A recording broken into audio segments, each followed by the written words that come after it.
Welcome to my channel. Drugs ను పట్టుకున్న JD, shock లో మీనన్. అసలు ఇదంతా ఎలా జరిగిందో ఏంటో తెలుసుకోవాలి అనుకుంటే ఈ వీడియోని చివరి వరకు స్కిప్ చేయకుండా చూసేయండి.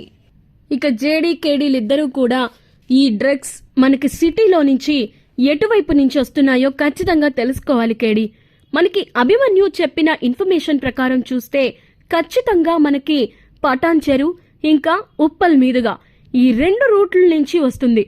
సో ఉప్పల్ మీదుగా అంటే అదంతా చాలా రష్ ఉంటుంది అనిపిస్తుంది.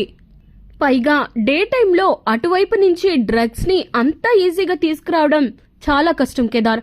సో మీనన్ ఉన్న ఆ గోడౌన్ నుంచి ఖచ్చితంగా సిటీలోకి ఎంటర్ అవ్వాలి అంటే ఈ పటాన్ చెరు ఒకటే ఎందుకో బెస్ట్ ఆప్షన్ అనిపిస్తుంది. ఎనీవేస్ చూద్దాం, అభిమన్యు మనకి ఏ ఇన్ఫర్మేషన్ ఇస్తాడో కూడా తెలుసుకుందాం కదా.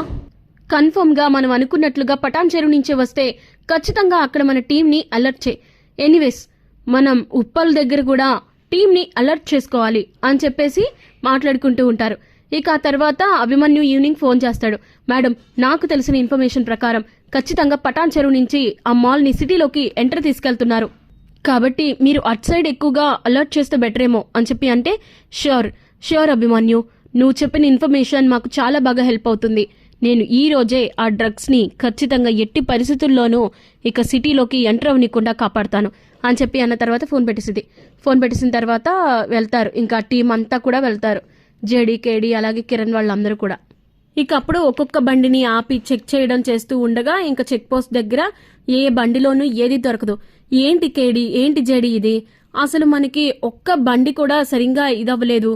ఇక అభిమన్యు చెప్పిన ఇన్ఫర్మేషన్ ప్రకారం షిఫ్ట్ నుంచి వచ్చింది కేజీల కొద్దీ ఉంది అన్నాడు, కానీ ఇప్పుడు ఒక్క గ్రామ్ కూడా దొరకలేదు జేడీ అని చెప్పి నిరుత్సాహం వ్యక్తం చేస్తూ ఉంటాడు. ఇంకా కేడీ అయితే, ఏమీ వర్రీ అవ్వకు కేడీ, ఖచ్చితంగా నాకెందుకో వాళ్ళు ఈ రూట్లోనే వస్తారు అనిపిస్తుంది.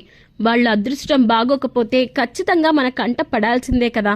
అంతేకాదు నాకెందుకో వాళ్ళు కన్ఫర్మ్ గా ఇటువైపే వస్తారనిపిస్తోంది అని చెప్పి ఇంకా జేడీ అయితే అలా వెయిట్ చేస్తూ ఉండగా ఇంతలోకి ఒక ఆటో వస్తుంది.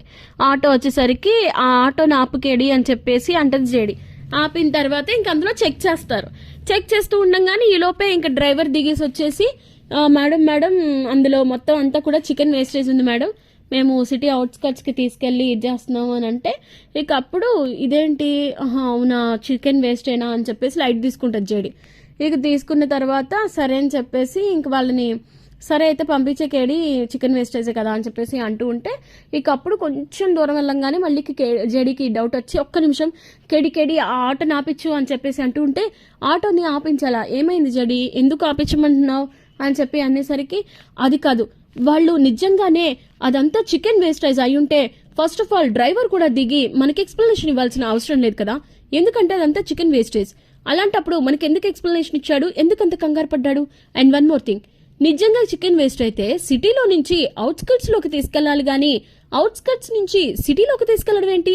కొంచెం లాజికల్ గా ఆలోచించు అని చెప్పి జేడీ అనేసరికి, అవును నువ్వు చెప్పింది కరెక్టే, కిరణ్ రా అని చెప్పేసి ఇంకా కేడీ అలాగే కిరణ్ ఇద్దరు కూడా వెళ్ళి ఆటోని ఆపేస్తారు. ఆపేసిన తర్వాత ఖచ్చితంగా మనకు కావాల్సింది ఆ చికెన్ వేస్టేజ్ కింద ఉంది అనిపిస్తుంది అని చెప్పేసి ఇంకా మనుషులతోటి ఇంకా చికెన్ వేస్టేజ్ అంతా కూడా కిందకు దింపించింది. పక్కకు పెట్టించిన తర్వాత ఇంకా అదంతా కిందంతా డ్రగ్స్ ప్యాకెట్లు. దాంతో ఇంకొకసారిగా జేడీ కేడీ షాక్ అయిపోయి, ఇదంతా మీరు చేస్తున్నారా, ఇంత ధైర్యంగా ఈ సిటీలోకి తీసుకెళ్లిపోదామని చెప్పి ప్లాన్ చేశారా అని చెప్పేసి చంప పగలు కొడుతుంది జేడీ. ఇక వాళ్ళని, మిమ్మల్ని ఇలా కాదు, మీ వెనకాల ఎవరున్నారో ఈ రోజు మీ కక్కిస్తాను అని చెప్పేసి అనేసరికి, ఇంకా మేడం మీరు చాలా తప్పు చేస్తున్నారో, మా వెనకాల ఎవరున్నారో కూడా తెలిసి మమ్మల్ని ఇంతలాగా పట్టుకున్నారంటే మీ చావుని మీరే కొని తెచ్చుకున్నట్టు అది ఇది అని చెప్పేసి ఇంకా అలా అంటూ ఉంటే, అవునా అలాగా అని చెప్పేసి ఇక కొట్టి ఇంకా జైలుకి తీసుకెళ్ళిద్ది. మొత్తం డ్రగ్స్ అన్నిటినీ కూడా సీజ్ చేసేస్తారు. ఇక ఈ లోపు మరో పక్క టోనీ అలాగే యువరాజ్ ఇద్దరు కూడా మీనన్ దగ్గరికి వెళ్తారు. మీనన్ దగ్గరికి వెళ్ళేసరికి ఇంకా టోనీ ఇరిటేట్ అయిపోతూ ఉంటే, ఏమైందిరా నీకు అని చెప్పి మీనన్ అడుగుతాడు. ఇక అప్పుడే ఇంకా యువరాజ్ ఏమో జరిగిందంతా చెప్తాడు. ఇలా జేడీ వచ్చి కొట్టింది, అంతేకాదు కొంచెంలో తప్పిపోయింది, లేదంటే జిమ్లో డ్రగ్స్ ఉన్నాయనే విషయం జేడీకి తెలిసిందంటే ఖచ్చితంగా మమ్మల్ని వదిలేదు కాదు. ఏది ఏమైనా బాయ్, ఈ రిస్క్ చాలా ఎక్కువగా ఉంది, నేను ఎప్పటికప్పుడు జేడీని కంట్రోల్ చేయలేకపోతున్నాను, పైగా ఈ విషయం మా ఇంట్లో తెలిసిందంటే ఇంకా మా అక్క చేతిలో నాకు ఉంటుంది అంతే, అది ఇదని చెప్పేసి అంటూ ఉంటే, ఇక అప్పుడు చూడు నువ్వు ఇలా భయపడుతూ కూర్చుంటే లైఫ్లో ఎదగలేవు యువరాజ్, నేను చూడు ఈరోజు 100 కోట్లు విలువ చేసే మొత్తం డ్రగ్స్ని సిటీలోకి పంపించాను. జేడీ కాదు కదా, దాని బాబు కూడా ఏం చేయలేడు అని చెప్పేసి అలా అంటూ ఉంటే ఈలోపు ఒక అతను వచ్చి బాయ్ ఒకసారి టీవీ పెట్టండి అని చెప్పి అంటూ ఉంటే ఏమైందిరా అని చెప్పి అంటూ ఉంటే టీవీ పెట్టండి బాయ్ అని చెప్పి అంటే టీవీ పెడతాడు. పెట్టేసరికి ఇంకా న్యూస్లో చూపిస్తుంది, జేడీ వస్తుంది. జేడీ కేడీ ఇంకా టీం అందరూ నుంచొని ఈరోజు మాకు సిటీలోకి వెళ్తున్న 100 కోట్లు విలువ చేసే ఈ డ్రగ్స్ ప్యాకెట్స్ దొరికాయి, వీటన్నిటిని సీజ్ చేస్తున్నాం. అంతేకాదు ఈ డ్రగ్స్ని ఎవరు సప్లై చేస్తున్నారు, ఎవరు ఇంకా సిటీలోకి స్ప్రెడ్ చేస్తున్నారు అనే విషయాలు అన్నీ కూడా మనకు ఆధారాలతో సహా ఉన్నాయి. త్వరలోనే ఇవన్నీ చేసే వాళ్ళని అన్ని సాక్ష్యాధారాలతో సహా ప్రజల ముందు నుంచో పెడతాను. అప్పటి వరకు ఈ జేడీ నిద్రపోదు అని చెప్పేసి ఇంకా చాలా గట్టిగా చెప్పేటప్పటికి ఇంకా మొత్తానికి మీనన్ చూసి షాక్ అయిపోతాడు. అదిగో బాయ్ చూసారా, అక్కడ జిమ్లో మిస్ అయ్యాము అని చెప్పి అనిపించింది, కానీ ఇప్పుడు ఇక్కడ బుక్ అయిపోయాం. 100 కోట్లు అంటే విలువ మాటలు ఎంత అసలు నాకైతే నిద్ర పట్టట్లేదు బాయ్. అసలు ఏంటి బాయ్ ఇది, ఆ జేడీ బారి నుంచి మనం తప్పించుకోలేం బాయ్, అసలు ఏం జరుగుతుందో కూడా నాకు తెలియట్లేదు అని చెప్పి అంటూ ఉంటే ఇక టోనీ ఇరిటేట్ అయిపోతాడు. లేదు, ఇప్పుడు దాకా ఇది మీ సమస్య, కానీ ఇప్పటి నుంచి ఇది నా సమస్య. ఈ జేడీ ఎవరైనా సరే నేను వదిలిపెట్టను అని చెప్పేసి తనలో తానే అనుకుంటూ ఉంటాడు. ఇక అప్పుడు టీవీలో నుంచే జేడీ కావాలని వార్నింగ్ ఇస్తుంది కెమెరా వైపు చూసి. చూడు, ఎవరైనా సరే ఈ భూ ప్రపంచంలో నువ్వు ఎక్కడున్నా సరే ఇంతమంది యువత ప్రాణాలతో ఇంకా వాళ్ళ జీవితాల్ని నాశనం చేయాలి, ఇంకా ఈ డ్రగ్స్ని సిటీలోకి స్ప్రెడ్ చేయాలి అనే నీ ఆలోచన నేను చంపేస్తాను. ఇంకెప్పుడు కూడా నువ్వు ఇలాంటి పిచ్చి పనులు చేయకుండా చూసుకునే బాధ్యత నేను తీసుకుంటున్నాను అని చెప్పేసి కెమెరా వంక చెప్పేసప్పటికి ఇంకా మీనన్కి చాలా ఇరిటేషన్ వచ్చేస్తుంది.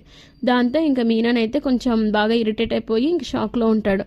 ఎందుకంటే 100 కోట్లు విలువ చేసే సరుకు పోయింది అని చెప్పేసి. ఇక రాబోయే కథలో ఖచ్చితంగా ఎలా అయితే జరుగుతుంది, ఇలాగ జరగాలనుకుంటే మా వీడియోని లైక్ చేయండి. మరి ఇలాంటి ఇంట్రెస్టింగ్ అప్డేట్స్ కోసం subscribe to our channel. Thank you.